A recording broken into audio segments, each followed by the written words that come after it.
Just take a look around. Darkness rules the earth. In a dangerous world. Governments crumble.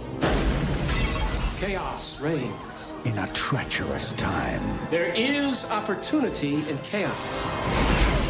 Evil is a fact. We shall succeed where they have failed. Drax is on a quest for a supernatural power. They know far too much. And courage. Stop them. You're the only one who can. Is a phantom.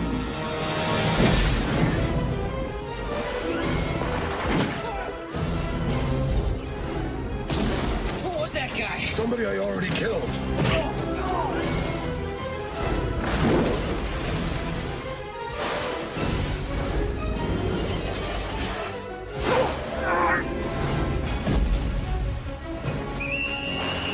There are some who say he is only a myth. Soon they will discover the Phantom is real.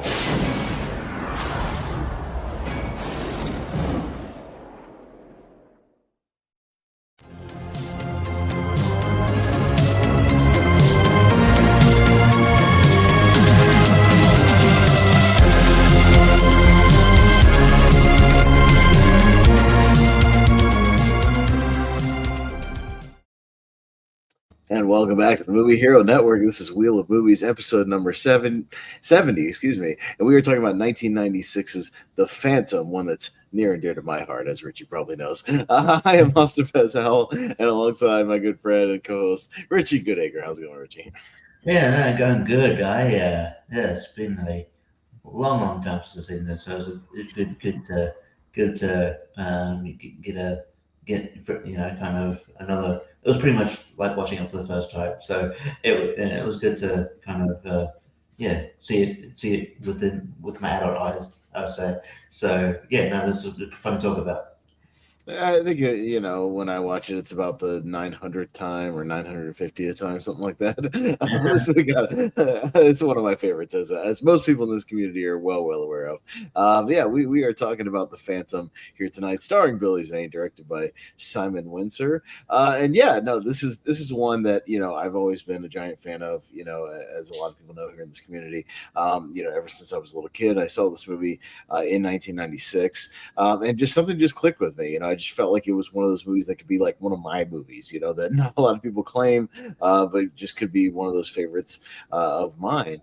We'll get into the facts in a second. But you said you had maybe seen this before, or might as well have been a fresh viewing and stuff. I had as I've said before, I've said a few times, my dad owned a video store around this time, and occasionally he would, if I would go in there and he would sort of wind me if my mom needed to go out somewhere on the weekend. So I'd go in there, but and occasionally he'd let me watch something that's on the screen, but obviously it couldn't be couldn't have much language, or it couldn't be too violent. But I think the Phantom kind of fit in within that that acceptable range. I remember watching it watching it on the screens in the video store there, I remember. But I hadn't watched it since then, so it was sort of like watching for the first time now. But I've always, I read a couple of the comics. I do like the Phantom as a character. I was surprised. We'll get into it. I was surprised they tried to redo it, but I know another try, but we'll get into that. I know. I've got a few notes on that. We'll get into it. Like I said, this has always just been a favorite of mine. I saw it in 1996 when it came out. I remember distinctly my dad dropped me off to this movie. It was one of those things where people don't realize in the 90s you could do that and not to worry too much. My dad, what would usually happen is we would come to the theater. There was something I wanted to see. He would kind of he would go see something else, especially if something he didn't care for. But he would, escort me into the theater, find my seat. Usually like a dopey kid, I wanted to sit right up front, like in the front row. Yeah. I remember that. And then later on, you're like, why would I want to sit up front? Front Yeah, sucks. but you're a little kid. You can like sink into the chair and just get into it. Like it's no big deal. Like or you're a kid. You're doing a kid thing. I'd have like a soda and go watch the movie. He'd go watch something else and we'd meet in the lobby afterwards. No big deal. Or he'd give me a buck or two for some arcade games if I had to. I could discuss maybe what he was seeing at the time because I could guess maybe one or two of the movies he might have been seeing around the same time when I get to the box office. But yeah, I mean, it just somehow kind of vibed with me. I really like just the old fashioned entertainment aspect of it. It's fairly straightforward. Had kind of a tongue in cheek attitude, not with being like cheesy or like a parody, but like it was clearly.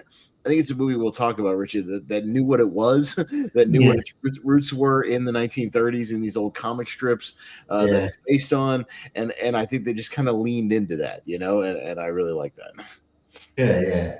No, I did enjoy how kind of, that did definitely, definitely the comedy or the tone definitely fit that time period, but in the very kind of, and like, even some of the acting, especially Drax. We'll get to Drax. I like those later. So, Treat Williams is so great in this movie. He's the best. So he's fantastic. So I thoroughly enjoyed that. They weren't taking them too seriously, but didn't skip the line of parody. So yeah, for sure. Let's get into some facts about the movie. Like I said, June 7th, 1996. We'll talk, Richie. I think this might have benefited from like a non-summer release date. If I had to guess, we'll talk about it. But I think this movie could have benefited from maybe like an April or a September release. Maybe it wouldn't have tanked so hard as it did because we'll talk about the competition it was facing at the time, opening up in June.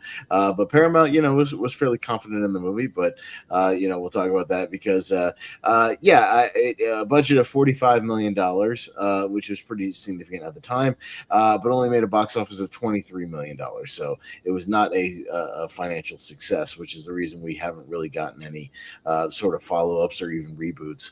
At this point.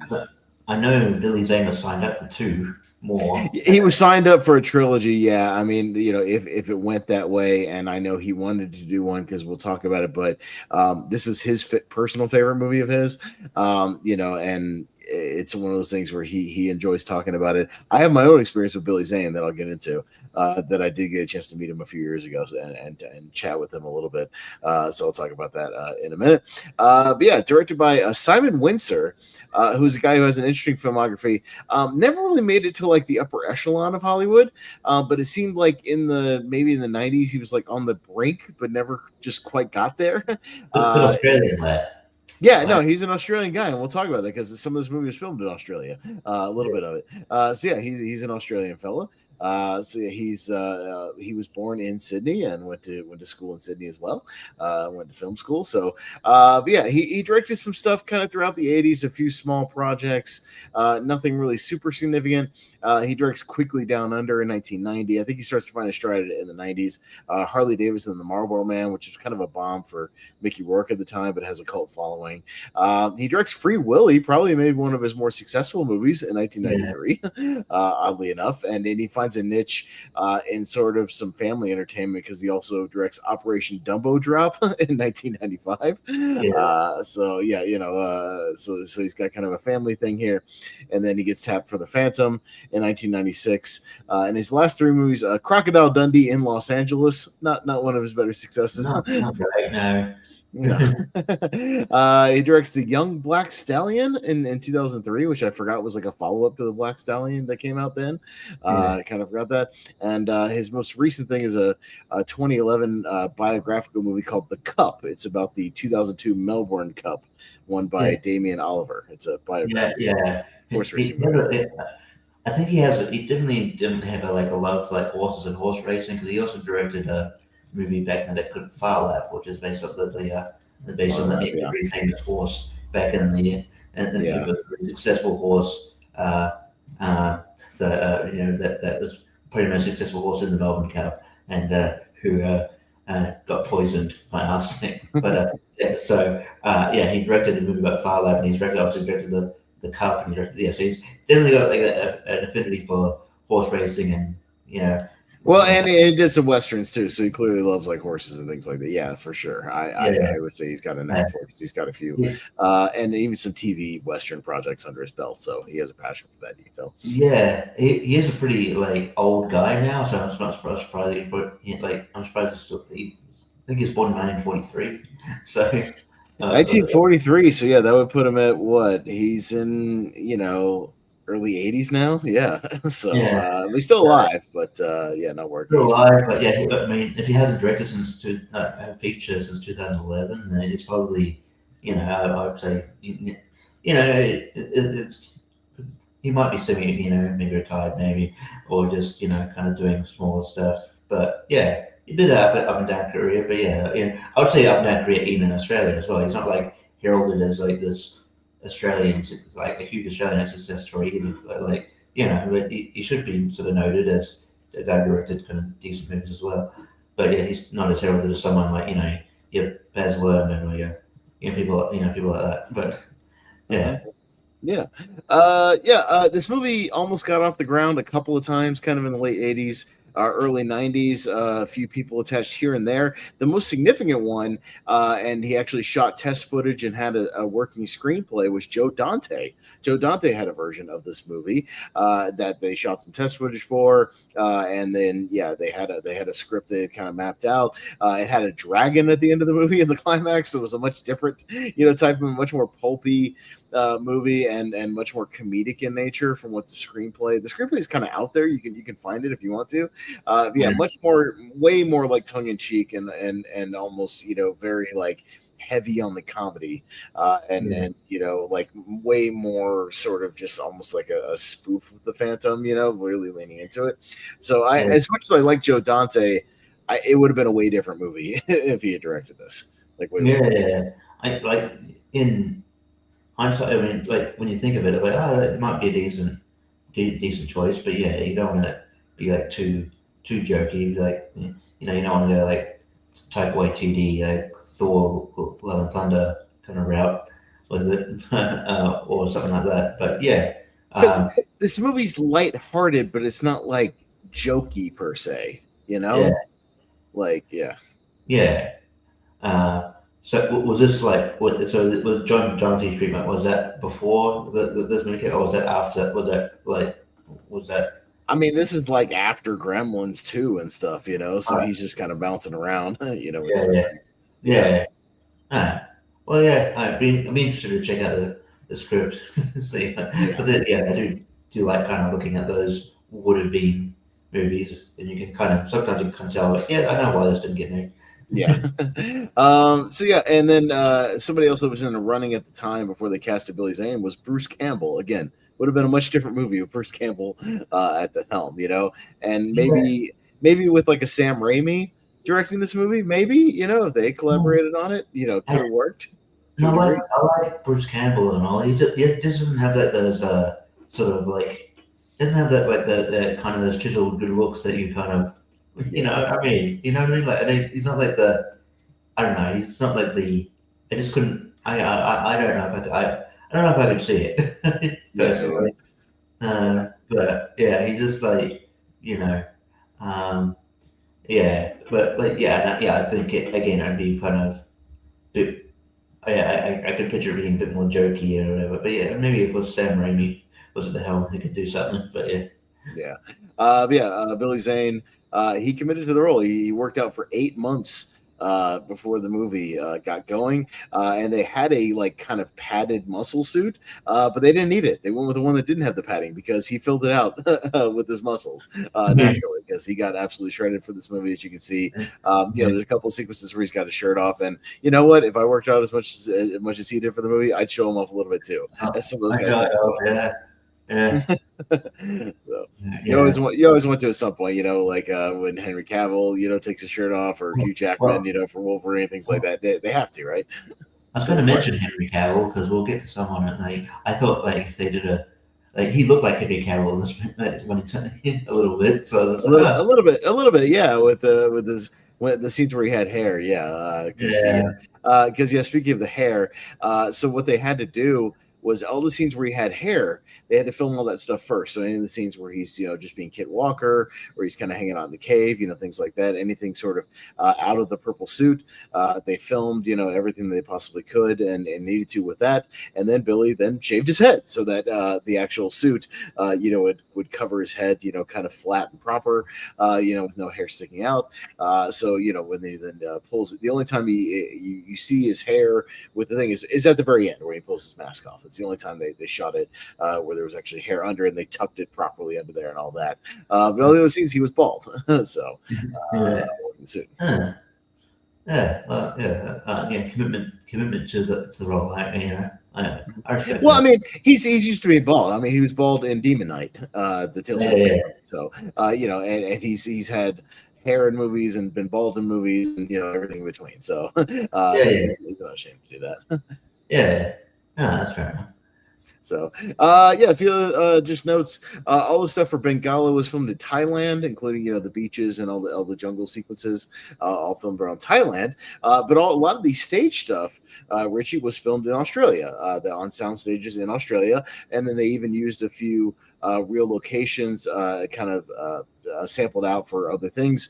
For instance, the Brisbane City Hall was turned into the museum where Xander Drax picks up the other skull.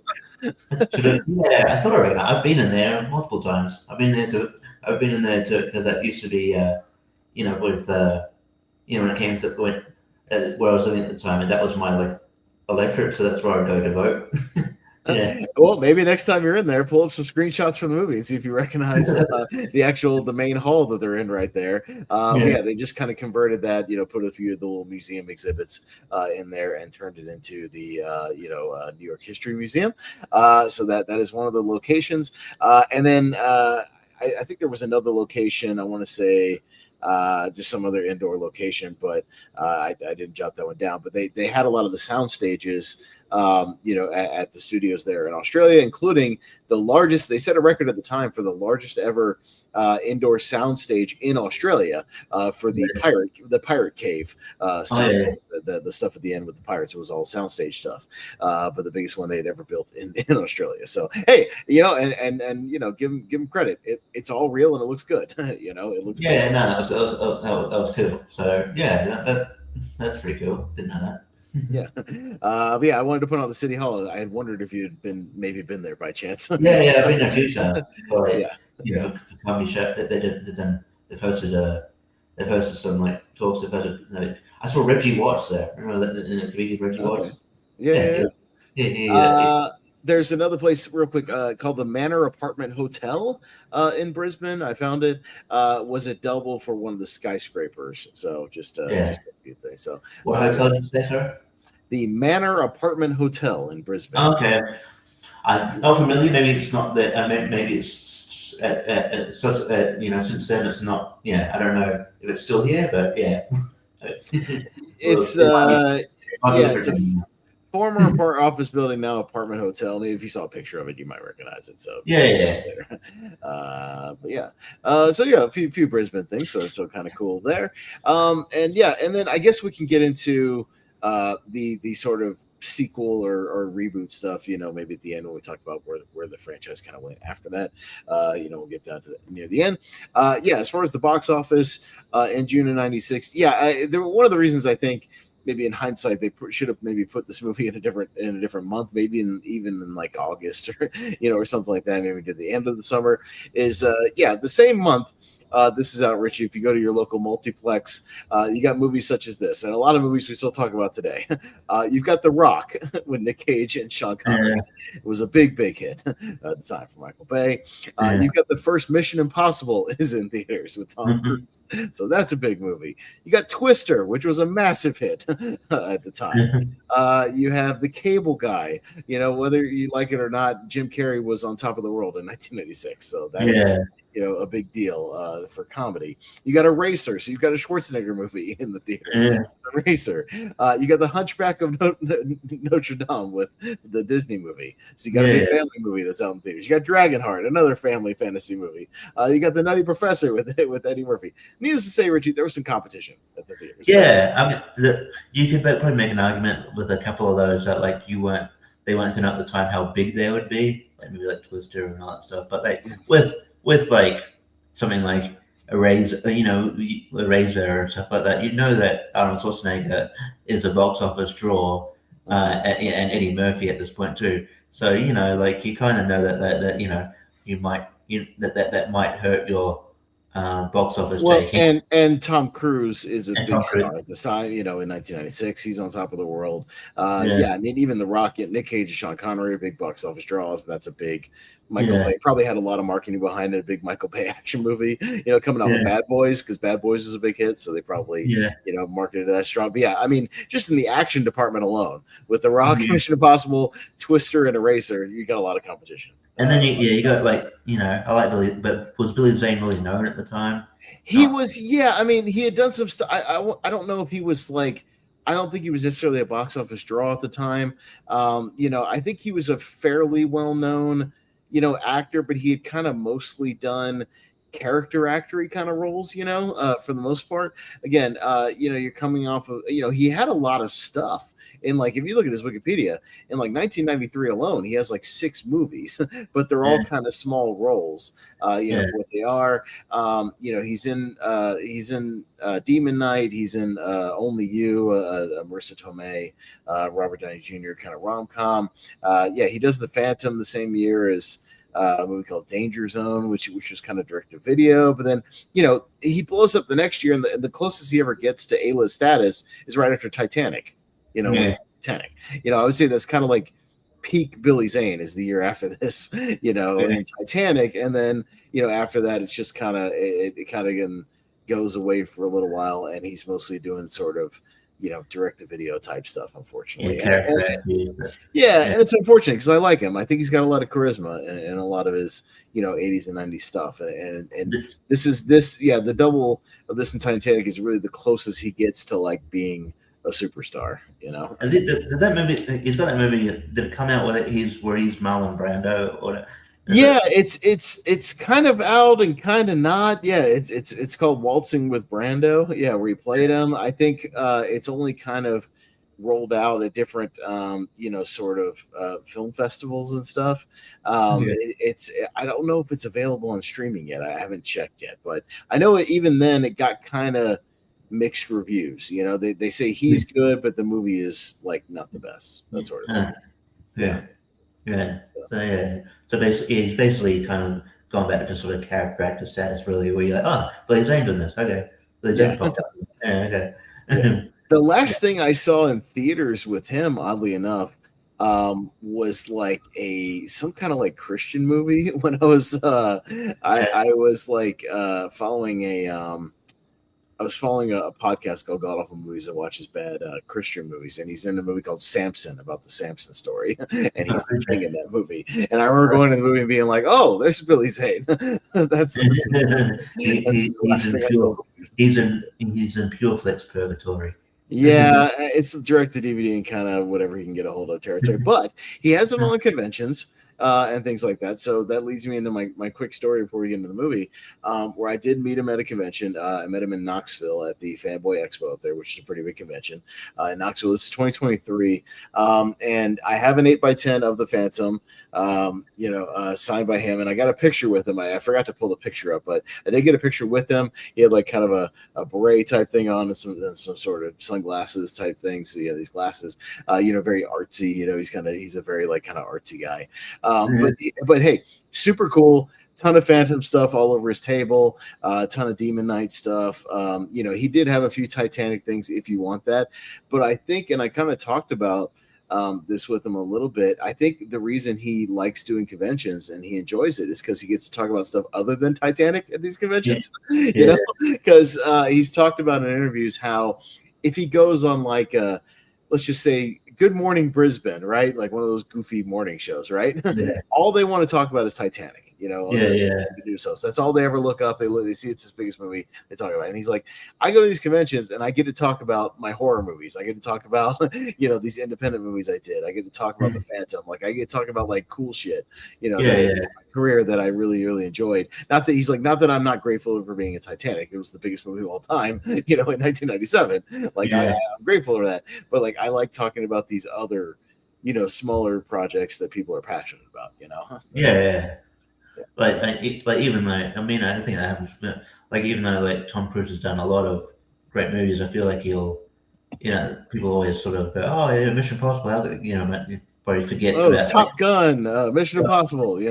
Top Gun. But it's just like, yeah, no one talk. Then these other movies don't get talked about. Like War of the Worlds, or the Eyes Wide Shut, and things like that. Yeah. Yeah. So yeah, he was super cool. So shout out to Billy Zane. He was very, very nice. I talked to him about the Phantom, how, I would love to see him make a sequel where he's like the older Phantom training, the newer Phantom, because the mythology's built right in, with the story of how the Phantoms kind of come about, and that it could work, and he's like, I would love to do it if they ever did it. Like, I'd be totally down. I'd get in shape. I'd do it. But he's just like, I don't know, the time may pass for it because they can't even get like a reboot going, that sort of thing. So, I don't think it'll ever happen. We'll talk about that maybe in the future. But let's get into the movie. And this movie's kind of structured, and I talked about this with I talked about this movie recently with Jacob Cameron. Shout out to Ryan Cam on YouTube. Subscribe to him. And we talked about this movie a little bit. This movie's structured a lot like the old serials from the 30s. So, and what do I mean by pulpy serials from the 30s? Well, Back in those days, when you go to the theater, go to like a matinee in the afternoon, the reason why they had the thing called feature presentation is because you would have a lot of stuff pre-feature presentation. So you go and you pay you pay your nickel or your dime, whatever it was. You get like a newsreel, you get a cartoon, you get like a comedy short, maybe like a Three Stooges or Laurel and Hardy short, something like that. You get like an action serial. And so what you would get is stuff like Flash Gordon, stuff like Lone Ranger or Buck Rogers, like these kind of little 15-minute sort of things that would be like this little mini adventure, and they usually end on a cliffhanger, and you have to come back the next week or the week after, see the conclusion. The most modern thing I can think of that people might know an example of is, if you remember, Richie, in Toy Story 2, when Woody's watching Woody's Roundup, that show that like he was on, how it was like these little mini adventures, and it'd be like Woody's Roundup, and he'd go on a little adventure and save a kid from a fire, and then right off, and he's going to somewhere else, right? And it end on like a cliffhanger, right? You go to the next episode, kind of the same thing. And this movie is kind of structured like that, if you think about it, because you've got this like opening, sort of jungle bridge sequence, that's kind of its own little kind of contained set piece, right? And then you have it's split into like 4 set pieces, and then you have the essentially the plane, kind of boat and plane sequence, where the horse is chasing the plane and all that kind of stuff. You have kind of that set piece. Then we go to New York. We have the New York set piece, and then we have like kind of the pirate set piece at the end, right? With some stuff in the middle. But it's like these kind of 4 little mini adventures strung together with this little story. The way it's kind of never thought of it like that, but that makes a lot of sense. So I don't know. It makes me think, man. I mean, I don't know if I necessarily want to be born in that era, because it was a tough time in the 1930s. But like, I would have been interesting to be part of that era, just being that, paying a nickel for the for a movie, and then looking at the having these small these small movies and then the feature presentation. That'd just be different time. So and the reason you went there is like, some of them, we occasionally have a new thing called air conditioning, occasionally, especially in the 40s. They're kind of cool off. If you brought a couple extra cents, you can get a popcorn and a soda, a snack. I mean, and the reason why the newsreel was a big thing, remember, if you watch Roger Rabbit, right? Remember when sitting in the theater and he's watching the Goofy cartoon, before they're going to watch the movie, then they start a newsreel, right? Well, that was because, if you remember, people didn't have TVs. It was just radio. So the only way you could see news footage was to go to the theater and watch the actual, camera footage they would put in a newsreel. If you wanted to see footage from World War II, see footage from the president, see footage of this, that, and the other. Otherwise, you just had to listen to stuff on the radio, and it was kind of you just had to visualize. So that's different times, but kind of interesting. So I'll pick it. I like to pick and choose certain areas of where I would like to live. I'm not gonna. I don't want to. The 1930s was like Depression era. I don't want to fully live in that area. But but just like but just give me the movie theater, and then I'll just peace out. Like, okay, no, back to. I've always said if I ever had some kind of time travel machine, I would not go back and mess with history, because that's bad news if I learned anything from movies. But what I would just do is go back and like see a lot of my favorite movies opening weekend in a theater, like when they came out. You know what I'm saying? Just like sneak into the crowd, buy a ticket, sit down, watch Aliens in a theater for the first time, watch Halloween in a theater for the first time, watch The Thing, whatever, like these crazy, watch Jaws opening weekend, with a crowd, Star Wars, things like that, and see their reactions. Like I would love to do that and feel that vibe opening weekend. That's what I want. Or just being, even in that, it didn't turn out to be like wonderful, but like being in that, just being swept up in that kind of nostalgia of like, how like when episode 1 came out, there was like crowds, lines and lines of people. You're like, man, that doesn't happen. I feel like that rarely happens anymore. So it's like people literally lining up, waiting to get into like the 9 o'clock show and waiting for the 7 o'clock show to exit. You know what I mean? Like having to stand on the block, around 8 o'clock, waiting an hour for the show to get out so they could get into the next show. Like that just doesn't happen anymore. These little theaters, but kind of gets you hyped for the movie in a way. Kind of simpler times. As far as the movie goes, we kind of. Again, the plot's not like super heavy. It's pretty basic. You have the Phantom, who is this guy Kit Walker, who they get a quick montage at the beginning, Richie, like the quickest of montages of like this kid gets like shipwrecked, on this island, and these kind of tribes people, pick him up and care for him, and they entrust him with this ring, and maybe because he's the one white guy, I don't know, like maybe it's like the white boy who was prophesied to be the protector of the jungle. I don't know. But it's kind of like in Beverly Hills Ninja when they're like one that will come among them with like fair skin or something like that. But they entrust him with this ring, and he starts, and they basically just kind of get right into it. He starts the legacy of the Phantom, which is essentially they protect these jungles. He's the ghost who walks. They think he's immortal because even if he's killed, so to speak, it passes down to his son. So the son continues the legacy going over, and it's been passed on over several hundred years. My question, Richie, is how much crime is going on in this Bengala jungle to where they need this like mythical superhero protecting it, which is all the time. God. Yeah, I mean, like the animals must get sick of it. He's like, man, like I'm just some peace. Why does shit keep going? Why do these humans keep popping off like this? I just want to hang. And it's it seems like a war zone. This jungle. I'm like, why? It seems a bit weird that it says all happening at this one central spot. Yeah, because it's not like he's protecting, we see him in there later. He's not protecting New York City or protecting Los Angeles, or protecting London or whatever, some like major city, right? Yeah, he's in the middle of this nowhere jungle. The biggest trouble he gets is, from James Remar and his band of, poachers and treasure hunters, like these guys who are just, treasure hunting out of old caves, you know what I mean? So, it doesn't seem like they're causing that much trouble if they're just kind of looting some local caves. But I guess if he's trying to steal mythical objects, to me it feels like the Magi in the Mummy, where it's like, okay, you're assigned to protect, I guess, this one specific thing. Like, how did they get their hands on it in the first place? Shouldn't you have been there to stop that? I was on lunch break. That's all right. Didn't see it. I turned my back for about 10 minutes, and just. Man, all of a sudden, this guy went into the cave and got the skull, man.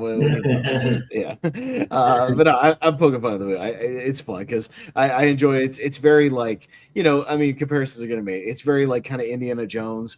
James Remar has like the fedora on. They're all kind of dressed as like these sort of, they're literal raiders, of these caves and whatnot. There's a little tinge. I feel like it's just enough, Richie, tinge of like supernatural, but not too much, because there's even that stuff in the opening where the like skeleton comes to life and like chokes the guy out, in the opening scene. And I'm like, is that like was it a booby trap, or was it like an actual supernatural thing? Like, what's going on there? Yeah, it was weird. This is like, he like chasing from behind, he's dead. What happened? You choked him to death. And it was like, yeah, that was that yeah, it leaves a lot of questions. But yeah, that did surprise me at the time. Like, holy shit! It kind of looked, even for the time, it looked kind of cool. I was like, Yeah, again, it's all practical. They got this cave and these practical kind of skeletons. I'm sure somebody was using it. It's like almost like an animatronic thing. So, but it's fun. Yeah. So they lose one of these guys. James Remar, who I'm a fan of. I love my character actors. Dude's been in a million things, so I'm always happy to see James Remar. But yeah, they have this kind of bridge sequence, which is very much like kind of an amalgamation of both.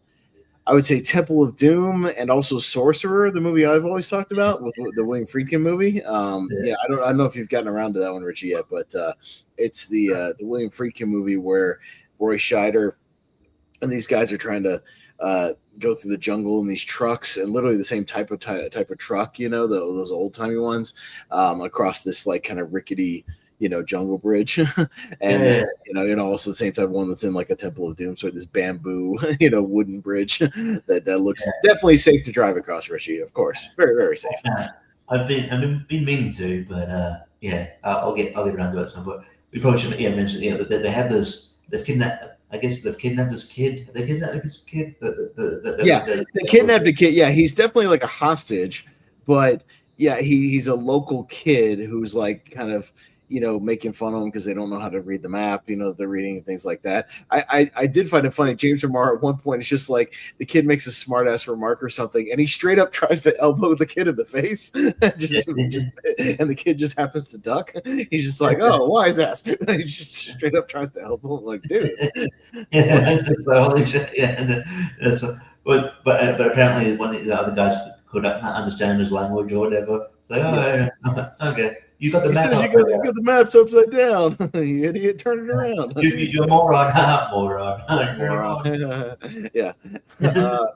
But yeah, they have the kid actually physically drive the van across the bridge, which is like, oh yeah, we'll hang on to him. He'll drive across the bridge. I'm like, yo, you're putting a lot of trust into that kid who can barely reach this foot pedal, to drive keep this thing steady. And then he almost didn't take his foot off the accelerator. It looked like it's running him down. They're able to get a hold of this skull, and we should say the MacGuffin of this movie is the skulls of Tuganda. The things that are everybody's chasing after. It's these. They get the first one here, but there's 3 skulls, and that the legend says if you bring them together, they produce a mystical force. It's very Raiders of like this force, this supernatural force that take over the world. It's very kind of similar. There's been a lot of movies where you got to get these few gems, and then if you put them together, they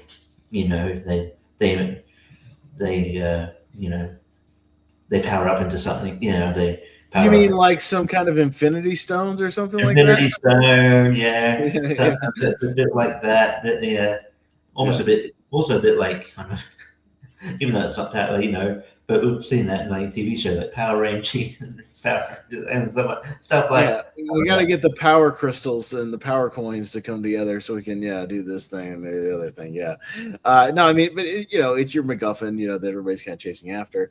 They get the one here, but I do think the actual bridge sequence is pretty cool because it looks like a real bridge, and I think it was. They really either built this bridge or had it, and then it's a combination of some kind of green screen, projection stuff, but there's also some model work and a little bit of real-time stuff. So I think it's a combination that kind of works because you get the sequence where he kind of intercepts them in the truck. He knocks a few of them out here and there, but then he gets stuck with the kid, and you got a pretty good little tense little sequence where it's like gradually gets like tangled up in the bamboo as it's like turning upside down, and at one point it's like hanging upside down on the bridge. That was kind of cool for what it is. It also looks like the rickety bridge that it's like in that sequence on Bushwhacked. Oh yeah, that's what I mean. There's a lot of the year before this actually, with Bushwhacked. Well, I mean, any kind of sequence with anytime you see a jungle bridge in a movie, something's they're going to have to cross it, and B, it's going to collapse at some point, right? None of these bridges survive, even Fast and Furious. None of these bridges ever survive these movies. They all get chopped down or fall apart eventually. Which that would suck if like that was your only way across that cliff if you're like a local. I guess that kind of sucks, right? Yeah, you're like, oh well, I might be back. We'll see what happens. I'll be back in 3 years when we rebuild this bridge. All right, I'll see you later. It's a fun little sequence. He gets the kid back, but they get the skull. It's kind of a little trade-off. They have a kind of Kit Walker and the Phantom. He has. It seems like we don't really see the guy anymore. I thought we would see the Jungle Guy a little bit more, that he kind of meets up with, to get the data dump. Because it's kind of a very like Batman, Commissioner Gordon kind of situation where this dude knows who the Phantom is. He already knows what his deal is. And he kind of gives him sort of a these guys work for Xander Drax, New York City, blah blah blah, and like he gets sort of the information, but we never see that guy again. It's kind of weird. He just kind of pieces out. It's weird. So, he finds out that there's a guy named Xander Drax who is trying to get a hold of these things. He's a big rich guy. Yeah. So let's talk about Treat Williams, because boy is he a treat in this movie. He's the greatest. He's definitely knows what movie he's in, and he's making the most of his. He definitely he's loving playing a villain. No, he's that's exactly what I'm saying. I've always made the case that Treat Williams read the script. He saw what time period it's set in, what character he's playing. He knows exactly what movie he's in. There's no bones about it. And the thing is, he rides a line where he's not overly chewing scenery to the point of being like silly, but like he's just like a tinge, kind of self-aware and playing it up a little bit to where he's like riding that line of like, I know I'm in kind of a 30s based movie, I'm not quite a mustache twirling villain, but like I like how much glee he has in being a villain in this movie. Like he's really like he's always giddy about the next step in his plan. Like it's just always kind of fun.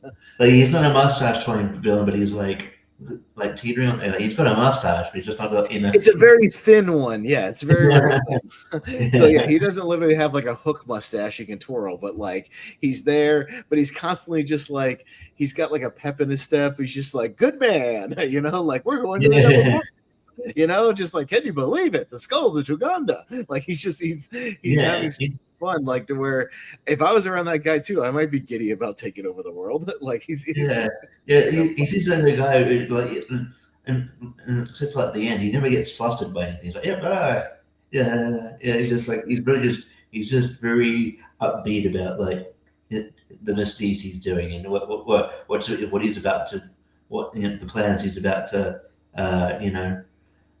the plans he has in place and what he's the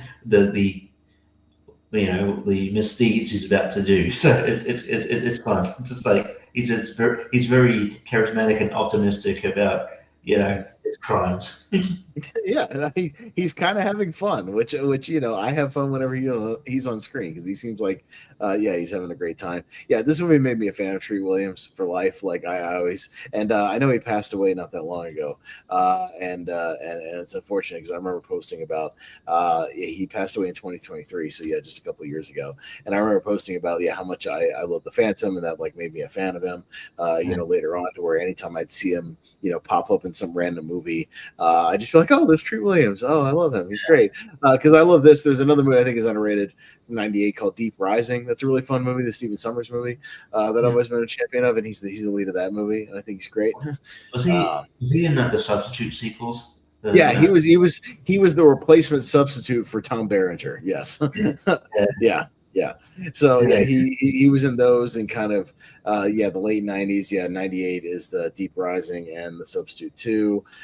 He's in the Substitute 3. He's in the Substitute 4. Failure's Not an Option. He's in a couple of those movies. He pops up in like random stuff. I remember specifically going to see 127 Hours with James Franco, and then like he has these flashbacks to like with his parents, and Treat Williams was like the dad, and I was like, oh, I didn't know he was in this. Hey, Treat Williams, nice to see you. That's also a treat because there's due to the nature of that movie, there's barely anybody else in it other than James Franco. So, Yeah, so when someone else pops up, Treatment.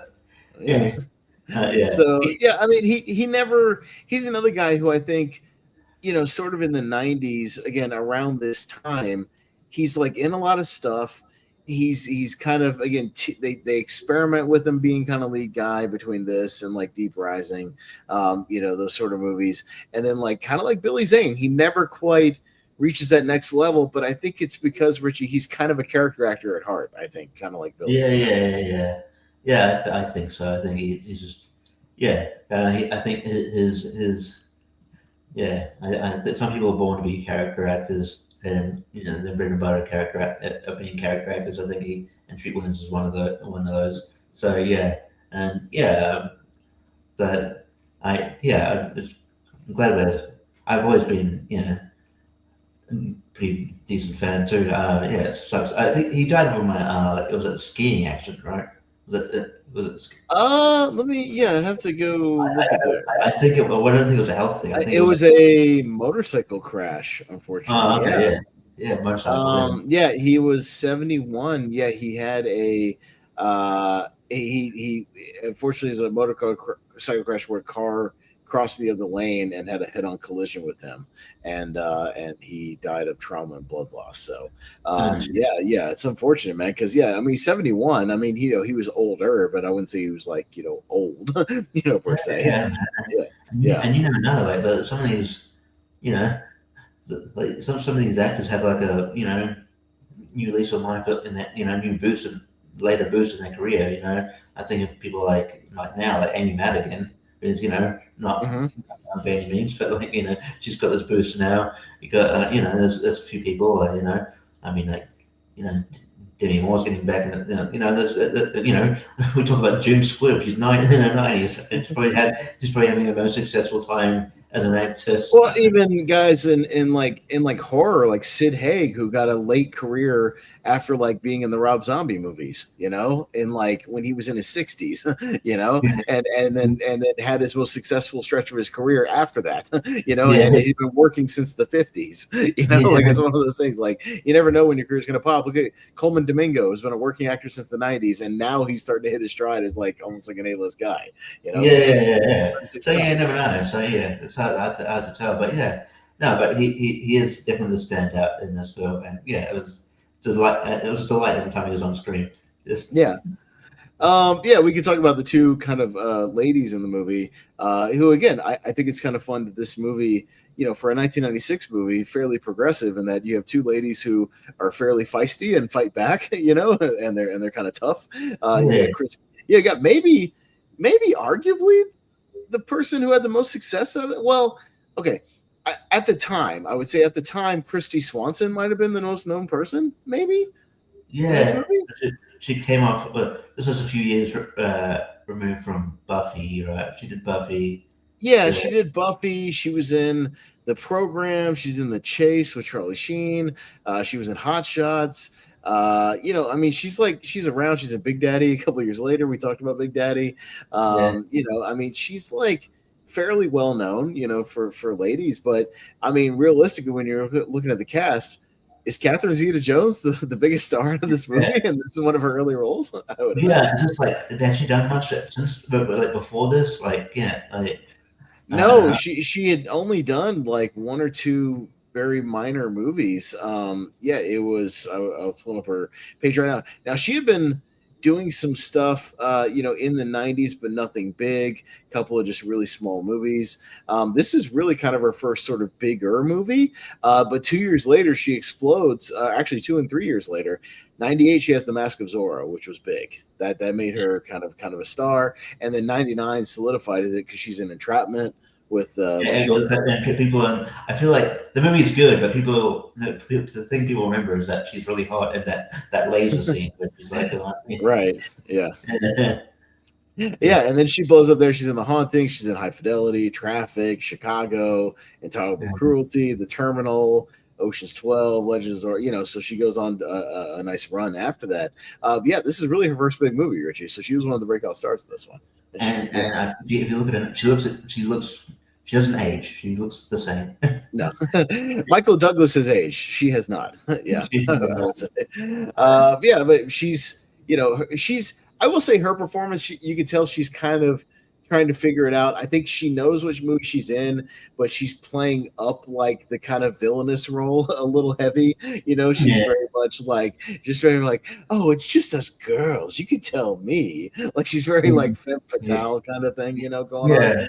Yeah. It's hard to know because like and we'll get to it, but at the end she seems like she's like, to borrow a wrestling term, she looks like she's like having a baby face turn almost, like, and then like kind of like the kind of almost like trusting a bit, and then she kind of just pieces out of the movie, kind of. It doesn't really. Yeah, because she hangs around. She has kind of those early scenes where she stands out. She's having a little bit of back and forth, with the Phantom.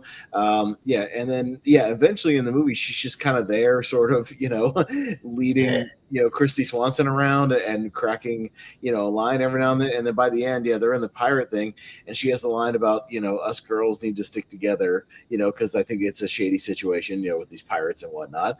And they kind of like sort of just nod and agree to it. And she's just a good guy, and then she brings the plane by to pick up Christy Swanson at the end, and that's it. Like, and then you're just like, oh, okay, fair enough. Yeah. Her role minimizes when like right after like Christy Swanson gets like rescued. No, I mean, when she's not like a damsel in distress anymore, it's pretty much over.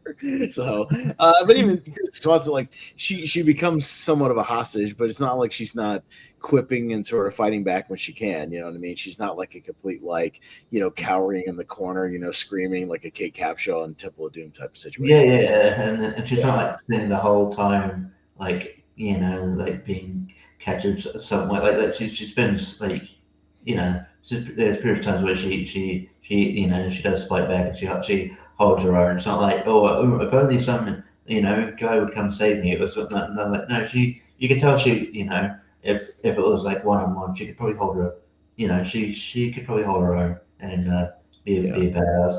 But I mean it doesn't need to be said. It's pretty obvious, but my God, Christy Swanson, and it's so hot in this movie, but also my God. She's kind of dressed like Amy Adams was in that Night in the Museum Battle of Smithsonian movie. She got kind of the Amelia Earhart sort of haircut and like the tan pants and things like that, So she's kind of playing. I think that's kind of a direct nod to that with all the plane stuff too. Like I don't think that's like unintentional. But speaking of planes, we get this kind of plane sequence where again the sequence is pretty cool for what it is. You get a nice kind of combination of certainly there's some close up shots that are definitely like rear projection, on the soundstage type of stuff. But there's some shots in that sequence, Richie, where like there's a real plane flying by with people hanging off the side of it. Like it's pretty cool. Like there's actual stunt people, doing their thing in that sequence with like a real plane. Like it's No, I enjoyed that. That's I like that kind of. Yeah, I mean, I like a lot of the because I feel like especially in the 90s, a lot of the stunts were sort of more practical. Technology wasn't there to sort of fully lean on CGI or anything like that. So and I thought this segment looked kind of cool. Like even like I don't know why.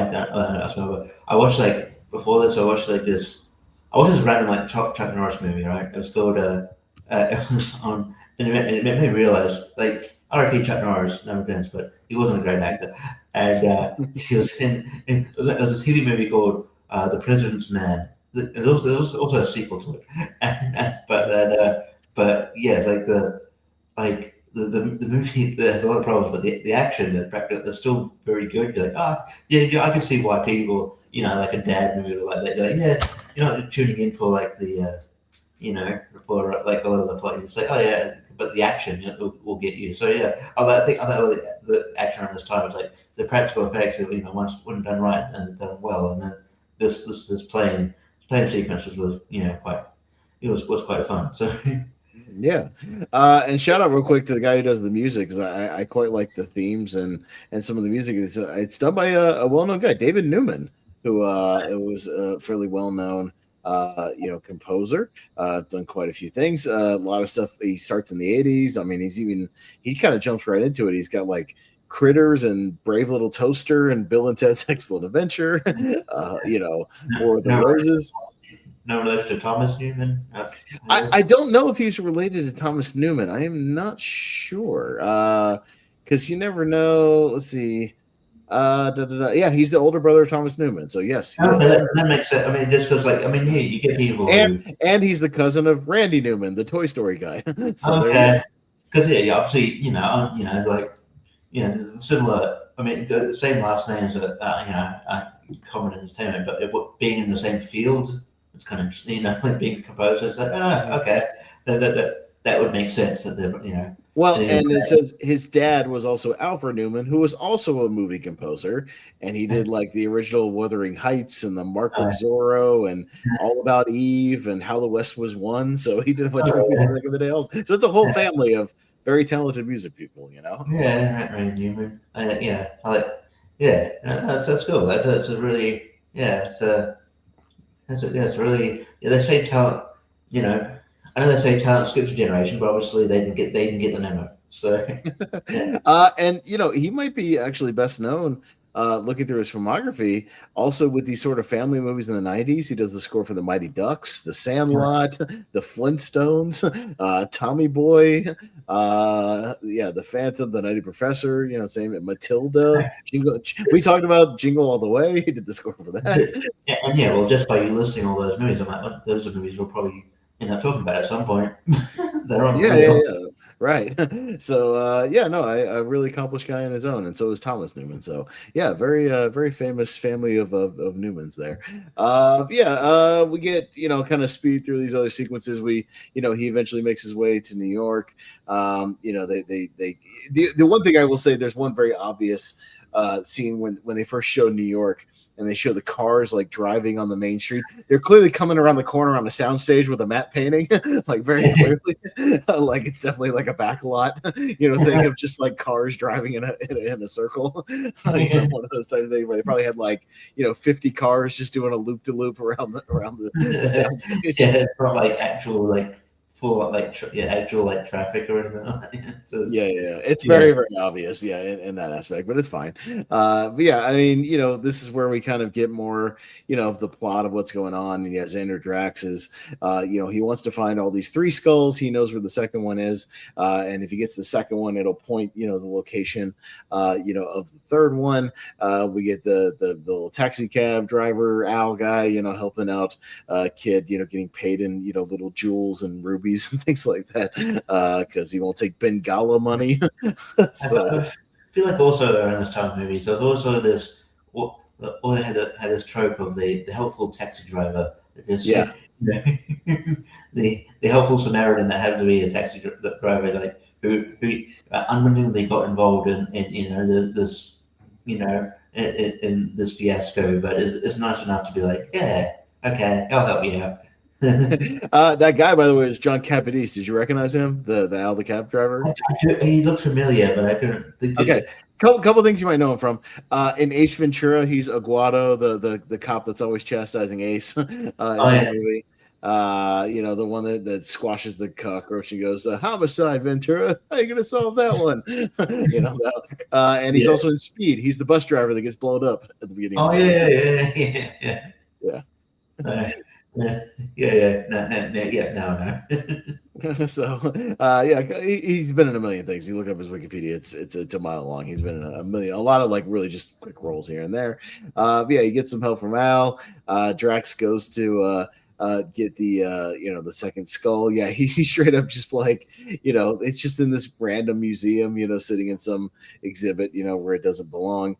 They're just like, oh, well, maybe we can, talk to the manager, or, my dad knows a guy. He just straight up just breaks the glass and tries to take it. Just like, no, we're just gonna get the glass. And Xander Drax cuts him off. And I think one of my favorite bits where you can tell Treat Williams is having fun is when he brings the skulls together, right? And it starts to power up, so to speak. And he's just looking around, just going, "Show me the power, show me the power." And he's just like, "I love this." He's so giddy about the power he's getting. It's really fun to watch. He loves it. Yeah. Like he was trying to explain to one of his goons or whatever. It's like, oh, I need to get the three the three the three skulls. I got one and two. Yeah, sorry, I know I got one and two. So what about the third? It's like he couldn't get represented around the yeah, but the one and two will the one and two skulls will lead me to the third one. But that other guy couldn't wrap his head around the fact that the third one. Yeah, he's like, but you only got two. He's like, I know where the other one is. All right, just chill, just relax. All right? And yeah, and conveniently, by the way, he puts the two together, and the thing like shoots the laser to like a map to where it goes. But it's a good thing there was a map sitting right there on the wall, you know, to point out the location. I mean, that was very convenient. Lucky no one like moved it or anything. Yeah, right.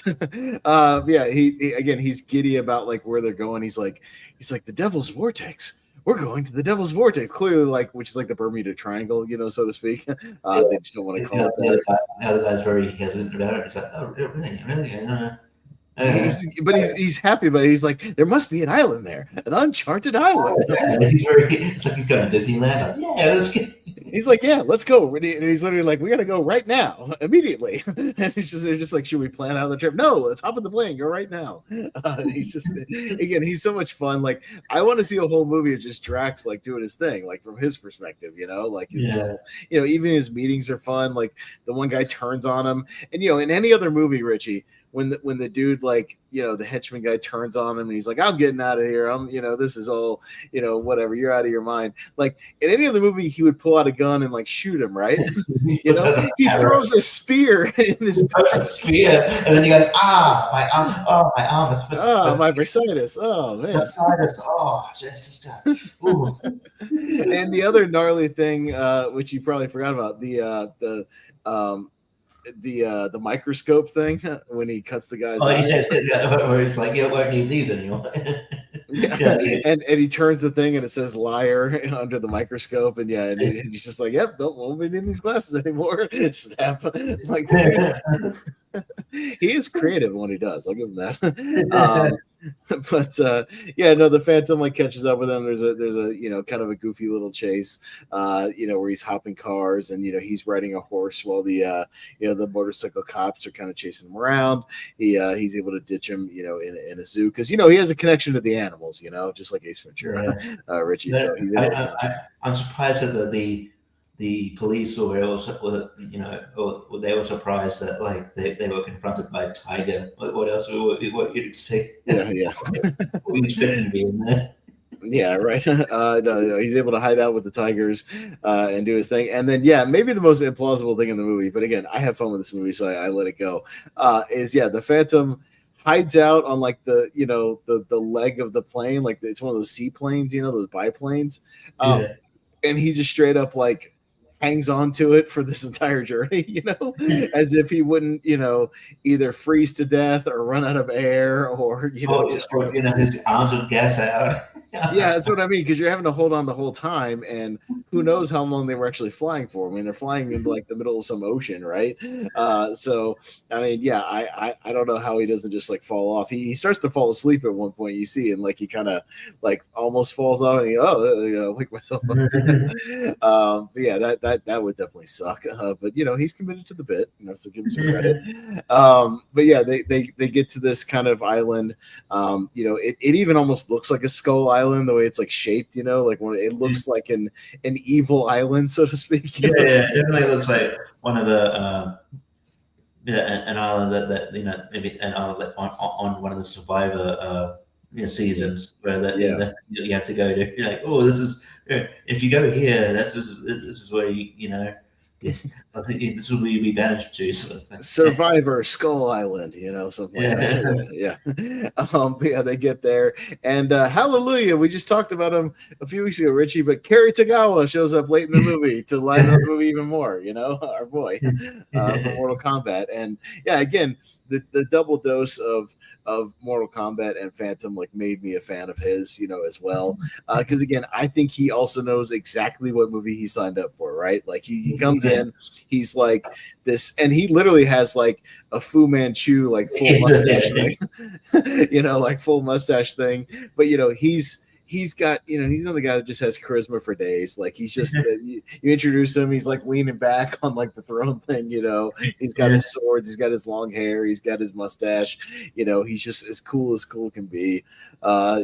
Just like, I like how much he freaks out when he sees the Phantom. You're just like, the Phantom, and he's like, you're not immortal. I know all your secrets. That sort of thing. Like he doesn't have a lot of screen time, but I love that again. This movie is populated by guys like that, that bring life to every character. I really like that.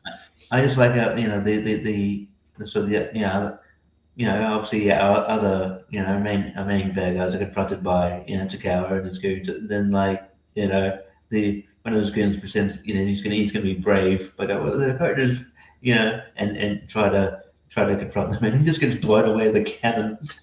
Dude's like, I got the gun. Yeah, I really want out of here. So you just let me know where you go. And yeah, he freaking just shoots him with the pirate cannon. It's kind of amazing, and just blows him out of the water. Yeah, it's kind of great. James Remar kind of tries to stooge everybody off because he's got like the same tattoo, sort of thing, call himself brothers and whatnot. But yeah, it really becomes like a situation of like pirates versus gangsters, because they all kind of turn on each other, fighting over the final skull. And yeah, Phantom, shows up. They have a little gunfight. Of course, he's got dual wielding guns because that's cool, in the 90s. So yes, that's the two guns. But yeah, they have a little bit of sword fighting, things like that. And then yeah, even to add a cherry on top, not only does one guy get blown away with the cannon, but then Kerry Tagawa falls into a moat and gets eaten by sharks. It's kind of great. By sharks, yeah. Yeah. And then like when they put the thing together, I think he's like trying to immediately. He's zapping. He's going to zap someone. He accidentally zaps James. James Remar. Yeah, they're having a fight. Yeah, he finally gets the third skull. Yeah, he blasted the other, but like, yeah, it's hard to control. And then just starts shooting this, crazy laser beam. And he's just like, Quill. And he's like, what? And he turns around and just gets vaporized. Yeah, like immediately. It's just like, whoa, okay. But yeah, they reveal, Phantom throws out there that he's like, well, you got the 3, but you don't have the 4th skull. And he's like, the 4th skull? What are you talking about? And he's like, I've had it all my life. And they have a laser battle, Richie, with the 3 skulls and the 1 skull, where they're just the typical like back and forth. We've seen this stuff in like Harry Potter, and whatnot, like the laser beam, the back and forth thing. Very kind of classic. But yeah, even Treat Williams as he goes out and he starts losing the battle, he's just like, unbelievable. And then he just disintegrates. He just it's a great villain death. I appreciate it. But yeah, he gets blown away, and then for whatever reason, I guess the skulls coming together causes like a volcano to erupt. So the volcano erupts. It's just this movie's it's ridiculous in kind of all the best ways. Which is why I keep coming. It's just silly. Yeah, sometimes it's just like this happens because. Fuck you, it did. And because it's based on a comic strip that used to go on in newspapers, and that's what the kind of stuff. I mean, is it any more ridiculous than any other comic book movies we gotten over the years? I mean, really?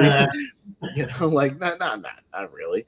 But so that's kind of most of the end of the movie they have a little epilogue, where Phantom kind of reveals his identity, and she knows it's him the whole time, of course. And they kind of imply that they'll get together eventually and make a little Phantom baby, at some point. So but for now, she's the idea that she can birth him, and he's just already in the suit. Yeah, he comes out in the purple suit. Yeah, that makes sense. And they just place him on the Phantom mantle, and he's the new one. He's number 21. But yeah, I mean, again, it's a very straightforward movie. It's like an hour and 35 minutes. It flies by. I think the movie has really good pacing, again, because it's kind of structured with these sort of between these 4 kind of set pieces, a little bit of in between. I love that, again, it's populated with just character actors, all these people you kind of recognize, throughout the movie, and you're happy to see. Everybody, I think, knows exactly what movie they're in and what they signed up for. They know it's a pulpy, 30s kind of old-fashioned sort of action movie. This movie's rated PG, by the way, which is like, yeah, I mean, you can see why. Yeah, it's like there are like deaths, but like you said, even when people are getting vaporized, it's very like over the top, like cartoony. Yeah. Like people getting murdered by spears.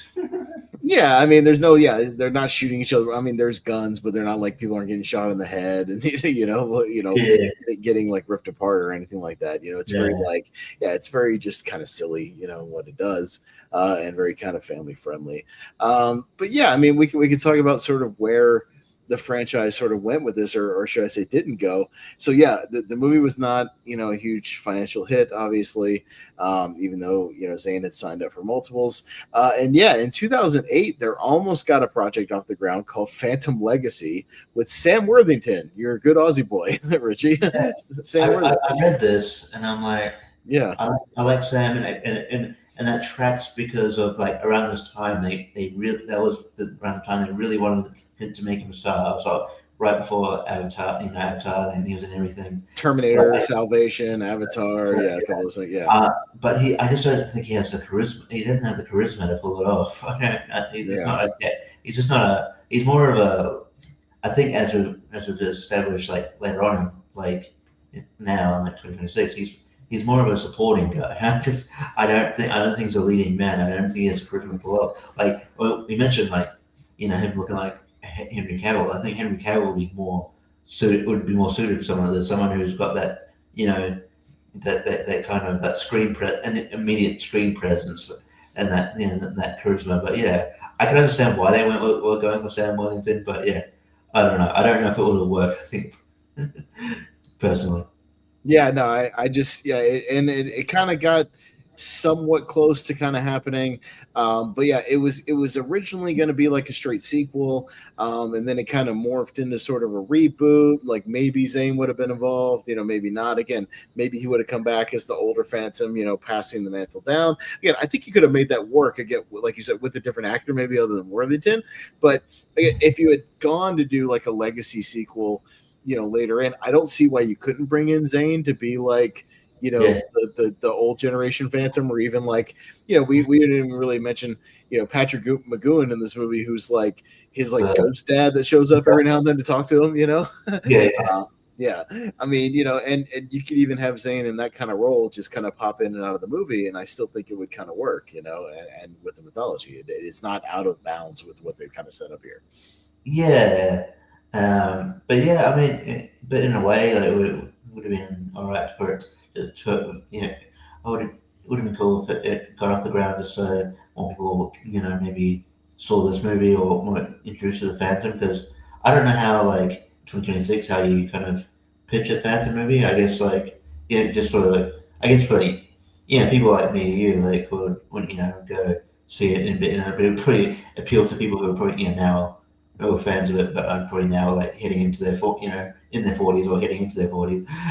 So I don't know how, like, it'd be interesting to see how it would get, like, maybe mainstream appeal, but like, I mean, I'd be down for it. I just don't know how you'd pitch it for it to be successful in this. Yeah, I think it would only.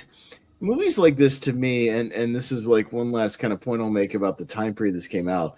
I do kind of miss this time period, Richie, of the 90s, where comic book movies were just a complete Wild West crapshoot of, like, studios just making the most random things ever when it came to comic book movies. Because, I mean, if you think about it, or even comic strip stuff, whatever, because you have like The Rocketeer, you have The Shadow with Alec Baldwin. You have Darkman. You have Darkman. You have like The Phantom. You have The Mask, which is based on the comic book. You have like Ninja Turtles. You got The Crow. And then they randomly make Blade in 1998. Yeah, Spawn and Blade.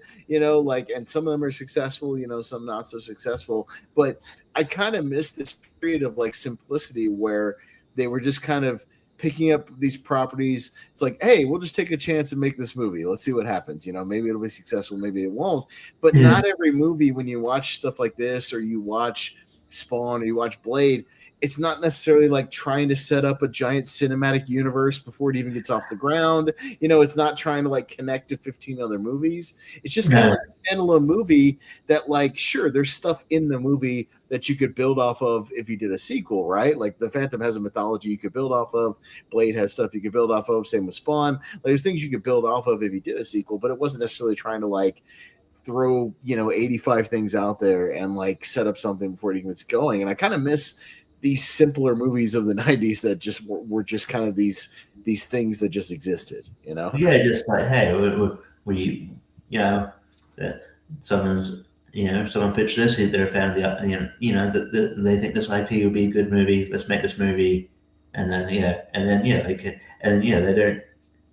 that was it, either hit or miss. They weren't like there wasn't this big old like you said, big old universe. Like, I don't know. Like, I don't know if it was like, I don't know if you get Blank Man today. No, you don't get a movie like Blank Man today that's like ripping on Adam West's Batman, like in a straight comedy. I mean, for God's sakes, two of these movies I just talked about in the 90s, they can't get off the ground today. Spawn and Blade. They can't do today. Like, we did it in 1997 and 1998 when comic movies weren't as big of a thing, and they got them done back then.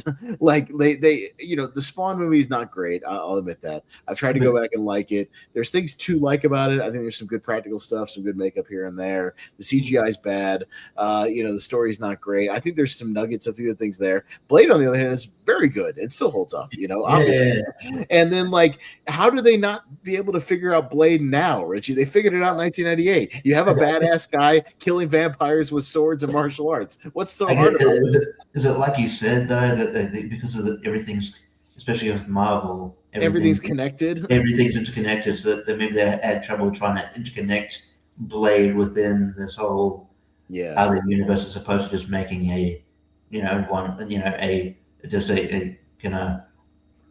one solo, good movie, not connected to anything, and then worrying about that later. I don't know. That's probably why. And then Spawn, I don't know, Spawn is interesting because I know obviously Michael J. White was obviously really, been really, behind that, and it almost happened a couple of times. So, but I don't know. It's surprising that that hasn't happened. I don't know. I feel like we've been talking about that Jamie Foxx movie for like 10 years now. That's never happened, Yeah. I don't know whether it's just because, again, they need to be interconnected or something. Whereas, like, I don't know, like, at least with, like, I guess with, and I don't know how. It'd be interesting to see how interconnected the DC James Gunn is interconnected. Like, if because I know, but I don't know, like. It'd be cool for you. I don't mind like comic movies, but nothing. They don't all have to lead into another thing. You have to lead into another thing. You can just do, you kind of, your one, kind of separate story, which is, so you don't have to like, complicate yourself. And and the thing I'm concerned about that. The reason I'm concerned, I have a theory that the reason that this Batman Part 2 is taking so long with Robert Pattinson is they're trying to shoehorn it into the other Superman universe. Yeah, but now we're supposed to also get another Batman. Was Bold and the Brave? Was that Brave and the Bold? I don't know if that's still happening. I don't know. I'm just saying, like, I have a weird feeling that the reason why that one's taking so long is they've been retooling the script to kind of fit it into the other universe and again make it all connected, which I'm worried about. But I don't know. That's a whole nother topic for another day. We can't get too far in the weeds on that. But like, I was just making a point that movies like this I don't think could really exist today. With how everything has to be like some IP and like a franchise and connect to another franchise, that sort of thing. But you had all these movies in the 90s where it was kind of fun to see just what they would pull out of the bag and make a movie out of, like these movies. I feel like they'd take more risks. That's interesting. Yeah. You wouldn't. They're not going to take a risk now with Howard the Duck. Fuck that. Right. He's just a punchline in a post-credit scene now, Like, but yeah, in 1986, we make a whole movie of him, and it's the first Marvel movie. That's crazy. Like out of all the characters you can make out of Marvel, that's the first one. Like, that's nuts. That's bonkers. But like, yeah, I mean, they make the first X-Men movie that they're not necessarily trying to connect it to every other universe. They're just making X-Men movies, for a little while, connected to each other. Like it's this nice kind of contained thing, which I appreciate. Yeah. Sometimes things can just be a contained thing. That's fine. Yeah, you can just connect to yourself. It's fine. You don't have to connect to 20 other projects that are in development. Let's just see what happens. Anyways, let's get to our final thoughts of Phantom, and we'll wrap it up. Richie, any final thoughts on the movie and your rewatch? Yeah, I had a lot of fun. I had a lot of fun watching it. I can definitely see. If I had watched it, I think because in the setting I watched it when it was at a video store, a lot of things happening, it was hard to concentrate. But if I had watched it at home, I could see why it would become like in regular rotation and one of my favorites. But I can see why it was one of your favorites. It's very easy to watch, very entertaining, and you're sort of let's stand out characters, especially Drax. So this is a lot of fun, and glad to talk about it. It was great. Yeah, no, and I lived with this movie for a very long time, so it's hard to kind of condense why I love it so much. But yeah, I think it's just one of those things where I just vibe with like the old school entertainment aspect of it. It's not like overly, crazy or convoluted. Like you just have a very simple plot here, very simple MacGuffins, like very, villains, but everybody like knows what movie they're in. You can tell everybody's having a blast doing it. You can tell Billy Zane is having fun doing it. You can tell Treat Williams is having fun. Catherine Zeta-Jones is having fun. Carrie Tigo is having fun. All these people know what movie they're in. They're all just there to entertain you. They're not trying to, have these crazy deep philosophical meanings. It's like, we're just gonna make a really entertaining movie. Like, let's just make a silly, like comic, like literally a comic strip movie. Let's adapt this. Everything needs to be dark and gritty. Yeah, I mean, and I like dark gritty stuff, in certain contexts, right? Like, I mean, I like kind of dark and gritty Batmans and things like that. But like, yeah, if you just want like something to put a smile on your face and entertain you for 95 minutes, like it's just a goofy fun time, and like you'll put a smile on your face, you'll think about the silliness of some of the things, but like I guarantee you'll have fun. Like, and I think this movie over the last, because this movie's 30 years old now, and it's celebrating its 30th anniversary this year. I think I'm even doing a watch along, with Ryan, or I already did. I can't remember, but it's one of those things where I think over time it's kind of found its audience. At the time it didn't really, find the audience then. Like it may have been, I don't know, just kind of out of place. Like maybe if it had come out in the 80s, it would have had more of an audience, or even if it had come out here and like, not in the summertime, competing with all these other movies.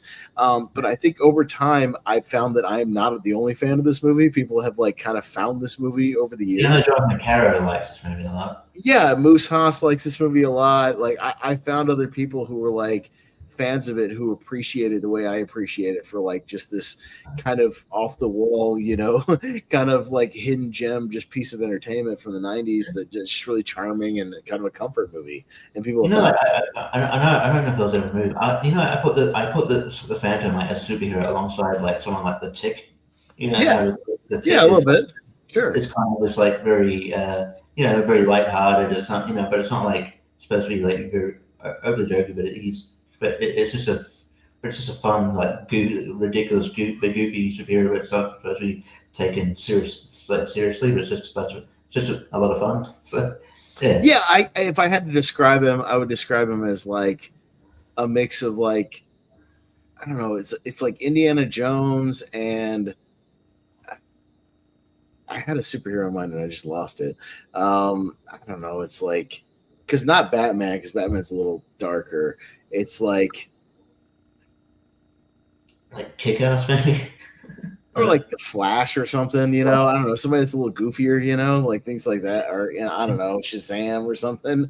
Just kind of somebody that's a little more lighthearted, a little goofier, but still like takes his job seriously to a degree. That sort of thing. So yeah, I don't know. It's just I just find comfort when I watch it, and it's just it's just like a good old fashioned piece of entertainment, which is why I dig it. So Yeah. always happy to talk about the Phantom. I'm a big fan. I will continue to watch it for many years to come. My only real beef about the physical media releases over the years, because I currently have the Blu-ray, and a 4K just came out, but even from Kino Lorber, still not really any special features. Richie, they haven't really dug in. I'm like, nobody's really put out a release of this. Like Arrow and Vinegar Syndrome, some of these people do, where they like go back and interview people or do new commentaries or something. Then we're got which I'm really disappointed by. It's really hard to find like good information on this movie. I need to get to that. Put out get some interviews and like Billy Zane loves this movie. You tell me he wouldn't sit down and do a commentary, like a new commentary for this, and reminisce about the movie with somebody, even with somebody conducting like the commentary or something. Like somebody would do it. Like why not? Yeah, people do it. Yeah, I'm sure you can get Chrissy Swanson and even Kathy. I'm sure they'll talk a bit about it. Maybe. Unfortunately, they couldn't get Tree Williams, R.I.P. But I think even if he was alive, I'm sure he would do it. If he was around, like yeah, he looked like he was having fun. I'm sure he would be happy to talk about the movie and whatnot. So I'm disappointed. Let's wrap it up there for now. Let's get the plugs and the parting words, and we'll wrap this thing up. Richie, and go talk some wrestling. What you got? Yeah, Lonely March talk doing a fun tea and ranker. No, only Pez knows what that is. Well, we'll see. It'll be a fun casual. It'll be a fun one. You guys will like it. Yeah. No, I'm actually cool that I don't know. And then talk some news. Talk TNA. What's going on there? Fantasy. Do have Max come up on Wild Love Horror, but on versus JPO coming up here soon.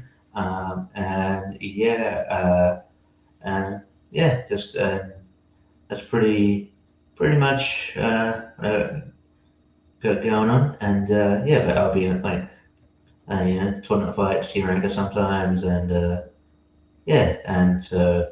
that's pretty much me.